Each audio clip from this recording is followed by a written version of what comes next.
भगवान बनना है, भगवान के बाजू में बैठना है, वो भगवान बनने की कला को आत्मसात करना, भगवान बनने की हैसियत को लाना है। और अपनी 11वें नंबर की भावना चल रही है आचार्य भक्ति। आचार्य भक्ति का मंगलाचरण आप लोगों के बीच में रखते हैं। ये आचार्य भक्ति का जो मंगलाचरण है, ये जो मूलाचार में आचार्य भगवान के अंदर कौन से वो 8 गुण होने चाहिए, उन 8 गुणों को लेकर ये 8 बातें, हम 8 बातें ही बोलते हैं और आचार्य भगवान ने भी वहाँ 8 ही बातें आचार्य भगवान के गुणों में लिखी कि किस प्रकार के आचार्य होते हैं और किन प्रकार के उन गुरुओं की हमें भैया भक्ति करना चाहिए, उनके लिए किस प्रकार के हमारे आचार्यों में वो सब कुछ गुण इन 8 बातों में आपके बीच में मंगलाचरण के रूप में हम रख रहे हैं। कि तीर्थंकर बनना है तो आचारवान गुरुओं की करो भक्ति, तीर्थंकर बनना है तो आधारवान गुरुओं की करो भक्ति, तीर्थंकर बनना है तो व्यवहारवान गुरुओं की करो भक्ति, तीर्थंकर बनना है तो प्रकर्ता गुरुओं की करो भक्ति, तीर्थंकर बनना है तो उपायदर्शी गुरुओं की करो भक्ति, तीर्थंकर बनना है तो औपीड़क गुरुओं की करो भक्ति, तीर्थंकर बनना है तो अपरिश्रावी गुरुओं की करो भक्ति, तीर्थंकर बनना है तो निर्यापक गुरुओं की करो भक्ति। ऐसे 8 गुण आचार्य भगवान ने दिए हैं इस आचार्य भगवान और आचार्य भक्ति की इस प्रवचन श्रृंखला में। इस युग में यदि हमारे जीवन को सच्ची दिशा और दशा ठीक करने वाले हैं तो वह हैं आचार्य भगवान, क्योंकि इनके बिना धर्म का प्रवर्तन न हुआ है और न होगा। आचार्य भगवान एक बहुत बड़ी कड़ी है हमें मोक्ष मार्ग पे आगे बढ़ाने के लिए, क्योंकि तीर्थंकर भगवान तो मोक्ष मार्ग का प्रवर्तन करते हैं और आचार्य भगवान उस मोक्ष मार्ग का पल्लवन करते हैं। तीर्थंकर भगवान के द्वारा तो मोक्ष पार स्थापित न हो तो धर्म तीर्थ की शुरुआत नहीं होगी, निश्चित बात है। लेकिन आचार्य भगवान उसे आगे ना बढ़ाएं तो धर्म तीर्थ का प्रभाव रुक जाएगा।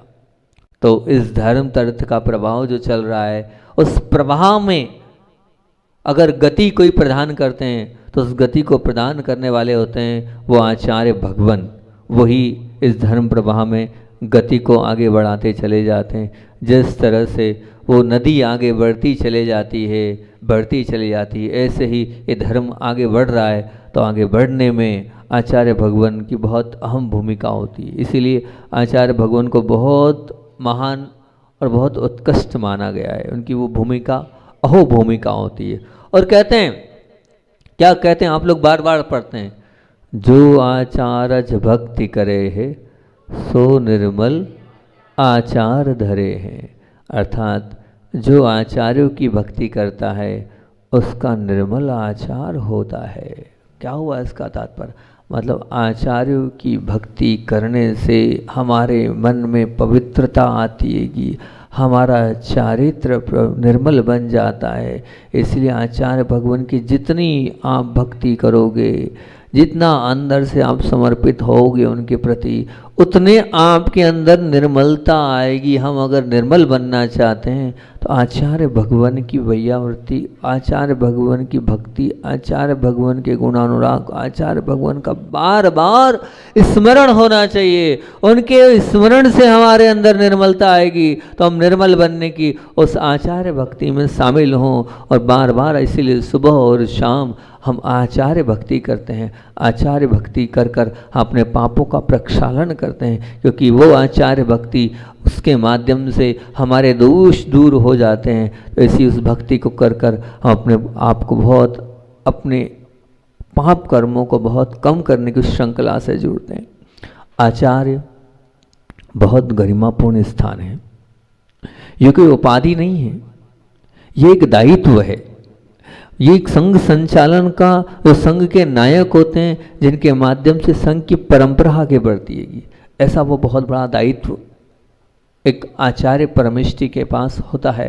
और उसको वो भली भांति अपनी अनुकूलता, अपनी क्षमता और अपने वैराग्य और अपने स्वयं के आत्मबल और शक्ति से वो उसको अविरल रूप से आगे बढ़ाते चले जाते हैं। आज का मानव अपने आप को नहीं संभाल पा रहा है, परंतु वे संघ को संभालते हैं, वे पूरी समाज को संभालते हैं, वे पूरे नगर, पूरे देश विदेश सबको कल्याण की भावना से हमेशा उनको संभालने के लिए तत्पर रहते हैं। ऐसे वो आचार्य भगवान होते हैं। बहुत अच्छी बात ये कि जो सबकी चिंता में लगे हैं, उनका चिंतन हमारे चित्त से हो जाएगा तो हमारा चित्त निर्मल बन जाएगा। क्योंकि जो सबकी चिंता में लगे हैं, हम अगर उनका चिंतन कर लेंगे तो हमारा चित्त निश्चित रूप से निर्मल बन सकता है, बन जाएगा। इसलिए बहुत भक्ति भाव से आचार्य भगवान की भक्ति करना चाहिए। और मैं तो कहता ही हूँ कि प्रतिदिन हम जब थे, अपना खुद का बता रहे हैं, दूसरों का क्यों बताएं, मैं अपनी प्रैक्टिकली बात करता हूँ, दूसरों की बात नहीं करता हूँ। आपको लगेगा महाराज जैसा क्यों करते थे, पर क्या करूँ, जो मुझे अच्छा लगता है मैं वही करता था। मुझे दूसरों से कोई लेना देना नहीं है, मुझे दूसरों से कोई मतलब भी नहीं है। मैं मतलब यानी कि देव शास्त्र गुरु की पूजन नहीं भी हो रही है तो जल चंदन चढ़ा लेता था, लेकिन आचार्य श्री जी की जो पूजन है वो बड़े भक्ति भाव से करता था। दूसरे कल और पूजा हो वो कम हो जाए, लेकिन आचार्य श्री जी की पूजन 3 काल में मैं नहीं छोड़ता था। खुद स्वयं प्रतिदिन भक्ति भाव से आचार्य श्री जी की पूजन करता था। और सच बताऊं तो भगवान की भक्ति करने में, भगवान की पूजन करने में भी इतना मन नहीं लगता था जितना मेरा मन आचार्य श्री जी की पूजन करने में लगता था। जो है सो है, भगवान से ज़्यादा महत्व मैंने अपने जीवन में पूज्य गुरुदेव को दिया है। वही मेरे भगवान हैं जिन्होंने मुझे मोक्ष मार्ग पर आगे बढ़ाया है, जिन्होंने मुझे धर्म करना सिखाया है, जिन्होंने मुझे बताया है कि ये सच्चा मार्ग है। तो बस उस गृहस्थ अवस्था से ही उनकी पूजन के प्रति इतना लगाव, इतना जुड़ाव, इतना समर्पण, इतना आस्था, इतनी अहोभाव, इतना आदर भाव मेरे अंदर था कि उनकी भक्ति के लिए मैं लगा रहता था। आप लोग भी, मुझे तो लगता है, शायद आपको लगता हो या नहीं लगता हो मुझे नहीं पता। और जिस दिन से संघ से अलग हुआ वो दिन है कि पहला दिन है वो, और आज तक का दिन है। कुछ भी हो जाए, मतलब बहुत ही रेयर कंडीशन हो तो आचार्य भगवान की पूजन छूटती है, अन्यथा हमेशा आचार्य श्री जी की पूजन हम करवाते ही करवाते हैं। चाहे जो बिहार में 50-50 किलोमीटर चलने के बाद भी, बिहार में गर्मी का बिहार हो, फिर भी हम कहते हैं नहीं भैया कुछ भी हो जाए 5 मिनट गुणानुवाद कर लो, लेकिन गुरुदेव की वो अर्घ्य चढ़ा लो। जैसे तैसे वो करते थे। बिहार में भी बच्चे लोग सामग्री तैयार कर, 3 लोग हैं तो 3-4 लोग कर लो, लेकिन आचार्य भगवान की पूजन कर लो भैया। छोटे रूप से कर लो, लेकिन आचार्य श्री जी की पूजन कर लो। अपने मकानों पर, अपने दुकानों पर, अपने घरों पर। अभी वनगांव में भी तीर्थ क्षेत्र की स्थापना में नाम देना था, तो मैंने क्या नाम दिया, विद्या शरणम तीर्थ क्षेत्र ही उसका नाम दिया। नया तीर्थ स्थापित हो रहा है वनगांव में, तो उसमें भी यही नाम मैंने प्रेषित किया कि भैया उन्हीं के नाम से हो तो वो ज़्यादा अच्छा है। बस उनकी वो याद आती रहे, उनका स्मरण हमारे बीच में बना रहे।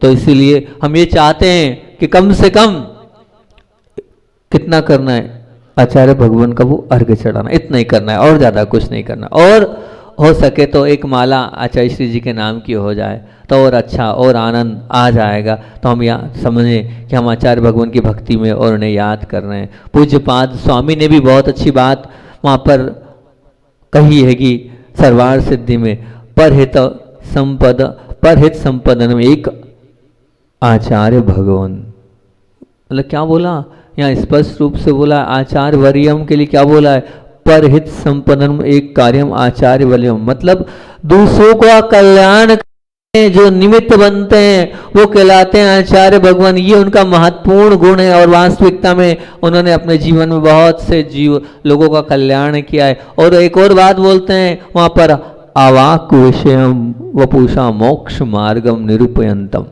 मतलब उनका वो जो पूरा शरीर है, वो जो पूरा चारित्र है, वो जो पूरा जीवन है, वो बिना बोले बिना कहे किसका, मोक्ष मार्ग का उपदेश देता था, देता है, देता रहेगा। निश्चित रूप से मान के चलना कि उनका वो चर्या मोक्ष मार्ग को प्रशस्त करती है, वो चर्या मोक्ष मार्ग का उपदेश देती है। ऐसे पूज्य आचार्य भगवान थे और उन आचार्य भगवान को हमें याद करना है। आचार्य भगवान, आचार्य महाराज ने संघ का कुशलतापूर्वक संचालन करते हैं और संघ को अनुशासित करते हैं, व्यवस्थित करते हैं। इसलिए हम उन आचार्य भगवान को मैनेजमेंट डायरेक्टर भी, एमडी भी कह सकते हैं।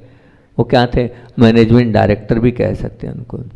और जो मैनेजमेंट डायरेक्टर होते हैं वो तो अपना तो ध्यान कम रखते हैं, लेकिन सबका वो पूरा ध्यान रखते हैं। ये जो मंगलाचरण में 8 गुण बताएं, वो सब 8 गुण आचार्य भगवान में होना चाहिए। तो जब भी आप किन्हीं आचार्य को देखने का प्रयास करें तो इन 8 गुणों को देखने का प्रयास करना कि ये 8 गुण हैं कि नहीं। आप इन 8 गुणों को देख सकते हैं कि वो 8 गुण किस प्रकार के कैसे हैं। और मैंने तो कही दिया कि गुरुजी में तो निश्चित रूप से थे, और जब उनके अंदर थे तो निश्चित मानना उनके हर शिष्य के अंदर भी वो संस्कार मिलेंगे जो उनके अंदर थे, वो संस्कार उनके शिष्यों में भी निश्चित रूप से मिलेंगे।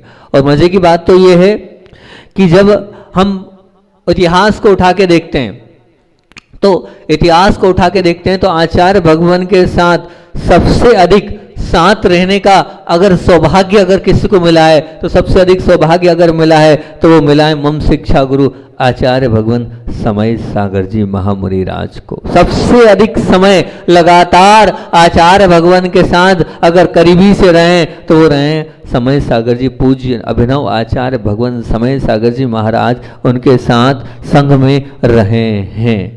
तो जब उनके साथ संघ में इतने समय रहे हैं तो निश्चित रूप से उनके वो पूरे संस्कार तो आए ही होंगे, होंगे ही और हैं भी निश्चित। मैंने उस दिन भी कहा था कि प्रतिभा स्थली की बच्चे बता रहे थे कि सबको तचाई सी जैसा लग रहा था, वैसा ही आशीर्वाद, वैसी ही चर्या, वैसे ही वो मुल्क मुड़कर वो आशीर्वाद दे रहे थे, बिल्कुल सब कुछ वैसा ही लग रहा था। तो निश्चित आचार्य श्री जी ने खुद आगम के अनुकूल चर्या तो का पालन तो किया और अपने जैसे सभी को बनाकर समाज पर एक बहुत बड़ा उपकार किया, एक जिन शासन की बहुत बड़ी प्रभावना करी वो तो बने, लेकिन उन्होंने अपने जैसा सबको बना लिया, उन्होंने अपने जैसा सबको कर लिया। ये बहुत बड़ी बात होती है। और एक आइडियल पर्सन वही होता है जो स्वयं चले और दूसरों को चलाए, जो स्वयं तो करे लेकिन दूसरों से करवाए, वही तो एक आदर्श व्यक्तित्व होता है। और जो प्रथम गुण आचार्य भगवान का था वो क्या है? वो मूलाचार में यही दिया है। क्या दिया है मूलाचार में? प्रथम गुण तीर्थंकर बनना है तो आचारवान गुरुओं की करो भक्ति। आचारवान से तात्पर्य क्या है? आचारवान का मतलब है स्वयं पाले फिर पालने के लिए दूसरों को रास्ता दिखाए, उसको कहते हैं आचारवान। मतलब पहले स्वयं को उतरना होगा फिर दूसरों को उतारने के लिए आगे बढ़ना होगा। मतलब वो बोलते कम थे और करके ज़्यादा बता देते।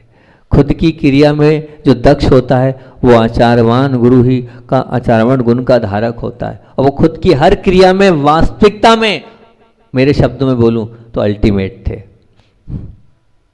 मेरे शब्द पकड़ते हैं ना आप, तो मेरे शब्द में बोलूं तो वो क्या थे? अल्टीमेट थे। उनकी कोई सानी नहीं थी, उनकी कोई पकड़ नहीं थी, उनको कोई नहीं छुपाएगा। उनकी हर एक क्रिया सच में एक आदर्श थी, हमें हर एक क्रिया उनकी सिखाती थी, जो मुख से उच्चारण किए बिना अपनी चर्या से मोक्ष मार्ग को निरूपित करते थे। सबका संरक्षण करना ही जिनका मुख्य कार्य था, सबका भला करना ही जिनका मुख्य कार्य था। वास्तविकता में उनकी चर्या को हम देखते थे तो प्रत्येक क्रिया वो दिखाने के लिए और सिखाने के लिए करते थे। आचार्य भगवान ने विचार करना, जब उनके गुणों की तरफ झांकते हैं तो वो थूकते नहीं थे। सोचो, विचार करो, उनने अपने जीवन में कभी थूका नहीं। इतनी सर्दी हो गई, सर्दी के बाद कब बढ़ गया, कब बढ़ने के बाद खांसी चल रही है, कफ आया है, लेकिन विचार करना, उनने कभी भी अपने मुख से कफ को बाहर नहीं किया। जो होना है सो हो जाएगा। डॉक्टर लोग मना कर रहे हैं लेकिन उसके बावजूद भी नहीं, उनका नियम था। क्या नियम था? कि थूकना जो है इससे मुझे दूर होना है। उन्होंने वो जो दहाड़ लेते थे उसको वो पक्की चर्या पालते थे। रात में कभी चले नहीं हमारे गुरुदेव। रात में जब शाम को एक बार पाटे पर बैठ जाते थे तो उसके बाद वो सीधे सुबह ही उठते थे। जब रात्रि मतलब जब ठंड का समय, पोष के समय, तो इधर 5:30 बजे भक्ति हुई और सीधे पाटे पर बैठते थे और सुबह वो पूरे 7 बजे, पौने 7 बजे, 6:30 बजे, सोचो आप इतने 14 घंटे तक लगातार वहाँ पर वो बैठे रहते थे। वहीं पर अपने उस पाटे तक की वो मर्यादा बनाने थे। ऐसी उनकी चर्या थी, ताकि मैं कम करूँगा तो साथ में वो लोग भी कम करेंगे। पूज्य गुरुदेव ने अपने जीवन में कभी दरवाज़ा नहीं लगाया, विचार करना, कभी खिड़की नहीं लगाई, कभी भी नहीं लगाया कि वो अपने हाथ से खड़े हुए हैं खिड़की और दरवाजा। नहीं, कोई संस्मरण मेरे जीवन के साथ जुड़े हैं। किस प्रकार से एक रात्रि में हम बताते हैं उस संस्मरण को हमेशा, उस समय की वो मेरी रात बड़ी खराब रात थी कि बिहार करते हुए जब मैं हम लोग जगदलपुर की ओर जा रहे थे और उधर बड़ा ही अलग ही मौसम में, दिन में गर्मी और शाम को ठंडी हो जाती। गर्मी इतनी थी और उस समय गर्मी थी तो हम लोगों ने आचार्य श्री जी का पाटा दरवाजे के सामने और खिड़की के बाजू में लगा दिया। दरवाजे और खिड़की के बाजू में और धवल सागर जी पुण्य योग है, काफ़ी लंबे समय तक गुरुदेव के साथ रात्रि विश्राम करने का सौभाग्य मुझे अभागे को प्राप्त हुआ। अभागा इसलिए बोलता हूँ कि अंत समय में मेरा भाग्य नहीं था कि उनके साथ रह पाए, इसलिए हमेशा अभागा बोलता हूँ अपने आप को। तो इस विषय में अब वो रात्रि में विश्राम कर रहा था और थकान इतनी थी, ठंडी हवा चली और मैंने अपनी खिड़की तो लगा ली और फिर मैं भूल गया रात में। और पता है रात में उस मौसम ने करवट ली, पानी की बूंदें आने लगी, पानी की बूंद तेज हो गई। वो पानी की बूंद तेज हो गई तो उधर से दरवाज़ा खुला है, खिड़की खुली है, खिड़की खुली है, दरवाज़ा खुला है, पानी की बूंदें आ रही है अंदर।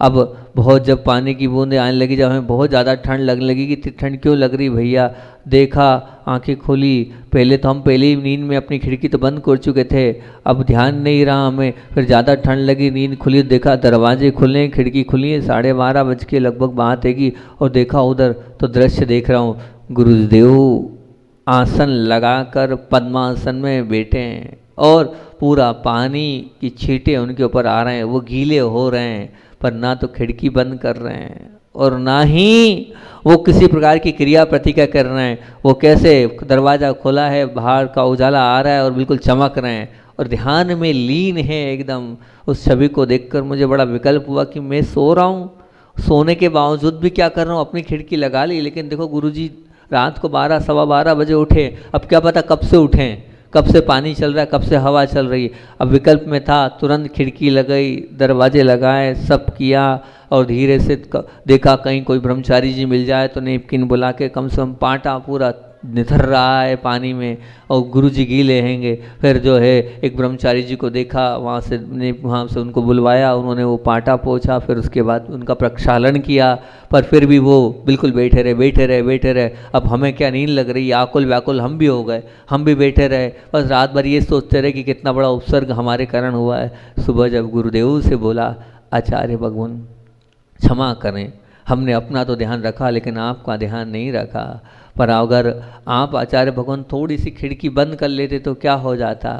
तो आचार्य श्री जी ने ही बोला, अपने नंबर क्यों कम करूँ, ऐसे मौके कम ही आते हैं। अब ऐसे मौके का फ़ायदा उठा रहा था और क्या बोला, समय सार को लगा लिया था, समय सार की गाथाओं का चिंतन कर रहा था, उनको समय सार की वो सब गाथाएं रटी हुई थी, बस उन्हीं पर चिंतन चल रहा था और वो चिंतन चल रहा था। आनंद अच्छा आ रहा था लेकिन अंतराय डाल दिया उस आनंद में, सब बंद कर दिया। तो उन्होंने अच्छा तो आनंद ले रहे थे हम, ठीक है कोई बात नहीं, विचार करना।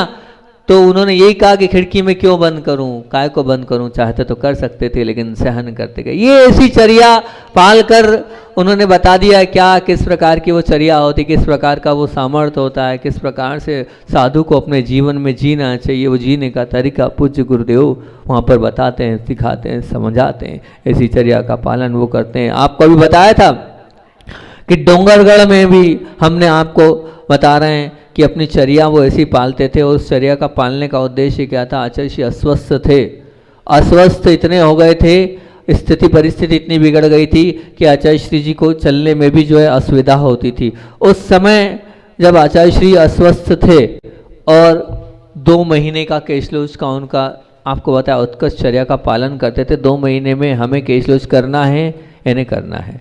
अब 2 महीने में केशलोच करना है ये उनका पूरा मन रहता था और इसी मन को लेकर जो है, अब वो उस वक्त अस्वस्थ गुरुदेव थे और हम लोगों ने सोचा, सब महाराज लोगों ने सोचा कि आचार्य भगवान केशलोज ना करें। क्यों? क्योंकि उन्होंने अगले दिन जो है, पिछले दिन जो है सिर्फ जल भर लिया है और कुछ नहीं लिया, थोड़े से चावल लिए हैं। अब अगर करेंगे तो सीधा दूसरा उपवास हो जाएगा, उसके पहले भी 3 दिन से आहार ठीक नहीं हो रहे हैं। तो अब सब लोगों ने सोचा, मैं, विशाल सागर जी और मल्ली सागर जी, हम 3-4 गुरुदेव के साथ ही केशलोज करते थे। जब गुरुदेव का केशलोज, हमारा केशलोज, यही हमारा नियम था। तो हम लोगों ने ये विचार किया अपन कोई केशलोज मांगेंगे ही नहीं तो आचार्य श्री जी जो है वो केशलोज भूल जाएंगे। तो उन्होंने कहा ठीक है, कोई दिक्कत नहीं है। किसी ने, सब ने तय कर लिया, किसी ने केशलोज नहीं मांगा। आचार्य श्री जी ने हम लोगों को देखा भी गौर से, लेकिन हमने नहीं मांगा। हमने कहा आचार्य श्री जी ने कुछ बोला भी नहीं है और बात आचार्य श्री भूल गए हैं तो बात खत्म हो गई। लेकिन अब बात खत्म तो हो गई, दूसरे दिन सुबह आपको बताएं आचार्य श्री जी जो है वो ऊपर जाने लगे। रोज जाते नहीं थे, तो हमने कहा आचार्य श्री नीचे ही रुकना, ऊपर काहे के लिए जा रहे हो आप, यहीं तो रुकना है। आचार्य श्री ने कहा नहीं ऊपर ही जाना है। तो वो ऊपर आए, ऊपर पहुँचे, ऊपर पहुँचते उनसे चलते तो वैसे ही नहीं बन रहा था। और धीरे धीरे जो है ऊपर पहुँचने के पहले ही हमने उनसे बोल दिया था रात्रि कालीन की, आपको बहुत और बता देता हूँ कि रात्रि में क्या घटा। जब शाम की बात थी तब शाम को आचार्य श्री को 104-105 बुखार आ गया। आचार्य श्री जी ने कहा स्वयंभू सुनाओ। अब स्वयंभू उनसे बोलते नहीं बन रहा था, हम सब महाराजों ने स्वयंभू सुनाया। स्वयंभू सुनाने के बाद रात हुई, बहुत ज़्यादा वो कांप रहे थे, ठंड उनको बहुत लग रही थी बिल्कुल। अब बाहर, क्योंकि वो उनका नियम था कमरे में नहीं, हमने उनसे खूब निवेदन किया ऐसे कमरे में सो जाओ, बोले नहीं कमरे में नहीं, बाहर ही सोने का नियम है। तो वो बाहर ही गैलरी में सो रहे थे। इतनी ठंड, हम लोगों ने दरी वरी से उसको पूरा पैक कर दिया, जितनी ठंड बचा सकते थे बचा रहे थे। 10 लक्षण के समय की बात थी, पानी गिर रहा था बीच में हम उधर बाहर, हम भी गुरुदेव के साथ लगभग बाहर ही सोए हैं। तो नीचे बाहर गैलरी में हम भी नीचे वाले पोर्शन में रात्रि विश्राम कर रहे थे। उसी बीच में ब्रह्मचारी जी एक थे, वो ब्रह्मचारी जी कहाँ के थे? अशोकनगर के, चाचा नाम है उनका, मतलब चाचा जी के नाम से प्रसिद्ध। वो आए रात को लगभग 1 बजे, बोले महाराज जी चलो। मैंने कहा अभी तो आया हूँ 11 बजे वहाँ से ऊपर से। बोले नहीं आप चलो। क्या हो गया? तो बोले हमें समझ में नहीं आ रहा है, आचार्य जी बैठे हुए हैं और बोले आचार्य से टप टप पसीना गिर रहा है। तो मैंने कहा तुमने ज़्यादा पैक कर दिया होगा। नहीं महाराज जी कुछ पैक नहीं किया, लेकिन पूरा पसीना बहुत गिर रहा है, आप चलो, ये नेपकिन देखो, ये नेपकिन गीला हो चुका है। तो हमने कहा ठीक है। हम उनके साथ ऊपर पहुँचे, देखा पसीना बहुत वास्तविकता में आ रहा था। हमने देखा बस दरी तो लगी है, एक प्लाई लगी है, बाकी तो कुछ नहीं है। एक गली थी, उस गली में आचार्य अंदर खुले में कमरे के बाहर थे। अब वो पूरा पसीना पोंछा, आचार्य सामयिक हुई। सामयिक होने के बाद अब जो रात को बुखार था उनका वो पूरा बुखार लगभग उतर चुका था। बुखार उतरा, सुबह जो है वो आचार्य भक्ति के बाद ऊपर आए। आने के बाद उन्होंने कहा हमें अच्छा लग रहा है, बहुत अच्छा लग रहा है, और ऊपर जाने लगे। हमने रोका, और रुकने के बाद वो अपने वहाँ गए और फिर उन्होंने कहा वो प्रसाद को बुलाओ। तो हमने कहा आचार्य जी क्या? बोले बस उसको बुलाओ। तो बोले उनसे बोल दो महाराज जी बुला रहे हैं और राख लेके बुला रहे हैं। तो बस मैंने कहा आचार्य श्री जी आप समझो बात को, 3 दिन बाद हो जाएंगे, अभी विकल्प नहीं करो आप। बोले नहीं। तो अब बस उतने में उन्होंने कहा, हमने नहीं सुना तो उन्हें दूसरे महाराज जी को बोले, दूसरे महाराज नीचे बोल के चले गए। अब जो है उस वक्त जब प्रसाद सागर जी अंदर आ रहे थे तो हमने कहा मैं नहीं आने दूंगा, और मैं खड़ा हो गया। जब मैं खड़ा हुआ तो आचार्य ने इतनी जो हम जोर से, मतलब तेज आवाज़ में, वो बोलते नहीं लेकिन सुनता नहीं है, दूर हट, मानता नहीं, अच्छी तेज आवाज़ में बोला, इतनी तेज आवाज़ में बोला, तो इतनी तेज आवाज़ में तो हम तो बिल्कुल टप गिर गए। उतनी देर में हमारे आंसू। बोले हटो, फिर तो उसको हटाओ, सुनता नहीं है, बहुत ऐसा बिल्कुल विनय नाम की चीज़ नहीं बची है कि वो मान नहीं रहा है हमारी बात। और हमको दूर हटाकर महाराज जी आ गए, केशलोच प्रारंभ हुए और हम रोते रोते जो है अपने कमरे में आए। उनने किए तो हमने भी रोते रोते पूरे केशलोच हमने किए कि इनसे चलते बन नहीं रहा है। रात को 105 बुखार थी, स्वयंभू सुनाया, उसके बाद भी ये मान नहीं रहे हमारी बात। ठीक है क्या कर सकते, कुछ नहीं कर सकते हैं, मानना तो है नहीं। और फिर उसके बाद में आचार्य श्री जी के पास गए तो जितनी देर केशलोच था उतनी देर उनको बुखार उतर गया। इधर केशलोच हुआ और तुरंत फिर 104-5। आचार्य जी से हमने कहा आचार्य जी क्यों किया? बोले देखो मैंने ज्ञान सागर जी को याद किया था, मैं नहीं जानता, मुझे केशलोच करना है, हिम्मत दे देना। बस अपने आप वो रात को कहाँ से पसीना आया, क्या हुआ, कि आप किस प्रकार से हुआ, अपने आप देखो बुखार तो डाउन हो गया, मेरे शरीर में हिम्मत आ गई और मैंने केशलोच कर लिया, इधर केशलोच हुआ वापस 104 105 बुखार आ गई। तो आचार्य कहते हैं अपने आप देवलोग आते हैं जो जिनकी चर्या उत्कृष्ट होती है, जो बिल्कुल रहते कि हमें करना है तो अपने आप उनका हो जाता है। ये अपने आप गुरुदेव का था कि मुझे करना है, वो करते थे और कर कर बताते थे और उन्होंने बताया भी है और इस प्रकार से किया भी। हाल उस दिन आपको हर्पिस वाला भी बताया था कि देखो पाँव कैसा किया उन्होंने, पाँव को सीधा कर लिया, सीधा करने के बाद भी वो क्या है उस प्रकार से आचार्य भगवान करे जा रहे हैं। तकलीफ में भी केशलोच करने, मुझे 2 महीने में करना है, मतलब 2 महीने में करना है। प्रतिमा लेने वाले बार बार बोलते हैं हमें पानी मिलेगा कि नहीं, अरे आचार्य भगवान की जयकारा बोल रहे हो, सीखो। प्रतिकूल अवस्था में भी उन्होंने कैसे केशलोच की, कैसे अपनी चर्या का पालन किया, तो काय को विकल्प कर रहे हो आप, क्यों आप अपने आप करो कि अपने आप आपकी वैयावृत्ति होगी। बस आप अंदर से धारणा अगर अच्छी बनाओगे तो निश्चित रूप से सब कुछ अच्छा होता चला जाएगा। अभी आचार्यवान गुरुओं की बात और एक और संस्मरण है तो आपको मैं बताऊंगा, लेकिन अब अपना समय तो हो गया है। कल अच्छा लग रहा है, नहीं लग रहा है, बहुत अच्छा। गुरुदेव की कल एक और बात आपको बताऊंगा, फिर आचार्यवान या आचार्य किस प्रकार से होते हैं उसकी बात करूंगा। आचार्य भगवान का संस्मरण अभी तो रह गया है, हालांकि पूरे संस्मरण तो सुनाए हैं, तो संस्मरण ही हो चुका है, उसमें पूरी बात हमारी हो ही चुकी है। लेकिन क्या घटा था अब उसको अपन कल कर लेंगे। कहाँ पर? हर्पिस वाले प्रकरण में, उसको अपन कल कर लेंगे क्योंकि अपना समय हो चुका है। इतने ही अपनी बात को कि 2 मिनट में सुनाई दूँ वो वाली बात भी हो ही जाए, नहीं तो श्रृंखला चल रही है भैया, श्रृंखला चल रही है। उस श्रृंखला में इतना बता देता हूँ कि आचार्य भगवान की हर्पिस वाली वो श्रृंखला अपनी चल रही है। हर्पिस हुआ था और हर्पिस में आपको बता ही दिया था, आचार्य श्री जी ने केशलोच किया था वो अभी बता ही दिया।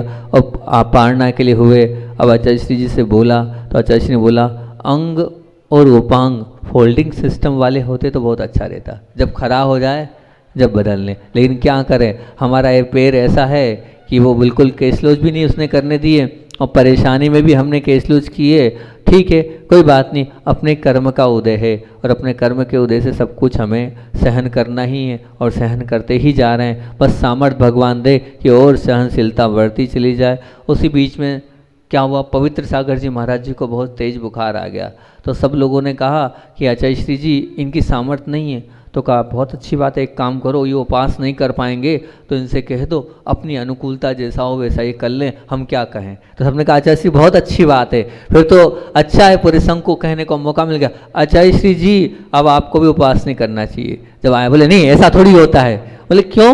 दूसरों के लिए ऐसा होता है और अपने लिए ऐसा नहीं होता है, ऐसा नहीं चलेगा। आचार्य श्री ने कहा नहीं नहीं ऐसा कुछ नहीं, ऐसा कुछ नहीं। और आचार्य श्री मुस्कुराते रहे, सब महाराज लोग निवेदन करते रहे आचार्य श्री कल का उपवास नहीं होगा, नहीं होगा, नहीं होगा, हम सब तो आहार करेंगे। बोले हाँ करो, हमने कहाँ मना किया, जिसको आहार करना है सबके लिए आहार का आशीर्वाद। और फिर भी सब कह रहे थे तो आचार्य श्री मुस्कुराए तो सबको लगा कि आचार्य श्री जी कल आहार पर उठेंगे। उनके उस उद्बोधन से, उनके उस पूरे उससे ऐसा लगा अब कल आहार पे उठते हैं कि नहीं उठते हैं, इस पर अपन कल चर्चा करेंगे। बोलिए आचार्य विद्यासागर जी महामुनि राज की जय।